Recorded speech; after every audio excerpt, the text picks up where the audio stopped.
African Rainbow Minerals' first half headline earnings per share rose 24% to 912 cents. Revenue followed suit, up 31% to 9 billion rand. This as the diversified miner increased sales volumes across the metal categories from iron ore to platinum group metals. African Rainbow Minerals says that it is ramping up production of iron ore to 16 million tons per annum at its Khumani mine. African Rainbow Minerals, if you are in the market for a diversified miner, isn't this a mini BHP, mini Anglo-American? You could say that, but when one looks at the profit profile... Well, they probably won't like the term mini. Yes. I'm not so sure how many this is. This is actually a substantial group. It is, at 39.64 billion rand market cap. Exactly. And but when one takes a look at their profits, for instance, basically you could say it's ferrous metals and everything else. The ferrous metals contributed 1.9 billion rand to their 1.9 billion rand earnings, and that's the thing, is the other things in this group which are strong still need to come out. Now I think so it's not as diversified as I'm perhaps insinuating. They've got lots of irons in the fire, as it were, but it's ferrous metals at the end of the day, iron ore, etc. That's their bulk. But having said that, things like their copper project in Zambia, for instance, is still in the ramp-up stage. So they're still making losses, but I think ultimately that's going to be a strong contributor to profits.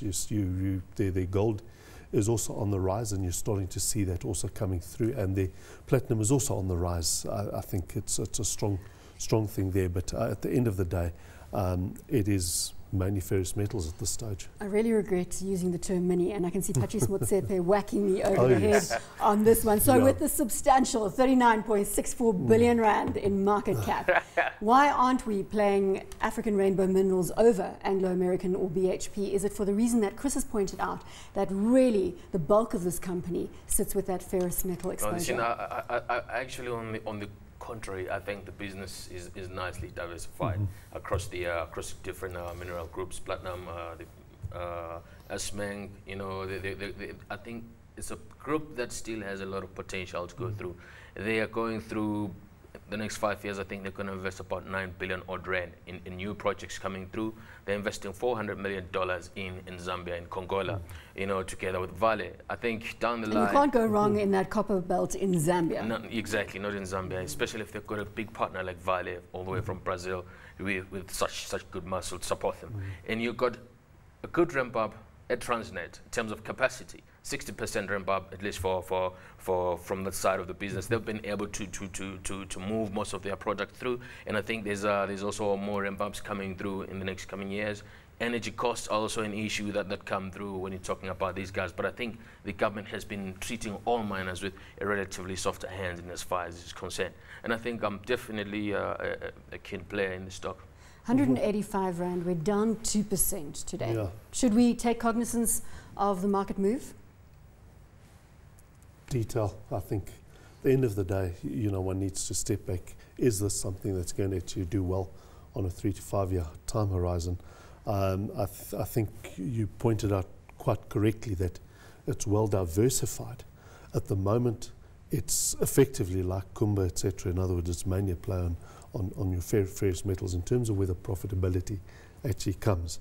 But that's not going to be the case going forward. You will start to see the higher contributions from copper and coal and platinum and gold, etc. So I don't have a problem with that. In other words, the importance of ferrous metals will continue generating growth, but the others will also start generating a high level of contribution to the bottom line. Owen, hot or not? Yeah, look, this is I think this is definitely a hot stock in my view. Nice pullback today, 2%, but why don't we get another sell-off tomorrow to 180.84 and then I'll get involved. Yeah, 180, and then it really is very steaming hot. Exactly, I'll definitely be getting involved in this stock. You know, they ramp up in Sultana to 60 metric tons per year from 47 last year. It's definitely very positive in my view, because most of our guys have got that capacity issue. They may produce, but they can't export this stuff. So I think that's a positive, and I think definitely hot. PE of 12.2. We've got a dividend yield of 2.36%. And again, that market cap enormous, 39.64 billion rand. Exactly. From a point of view of valuation, I don't think that valuation is stretched by any means.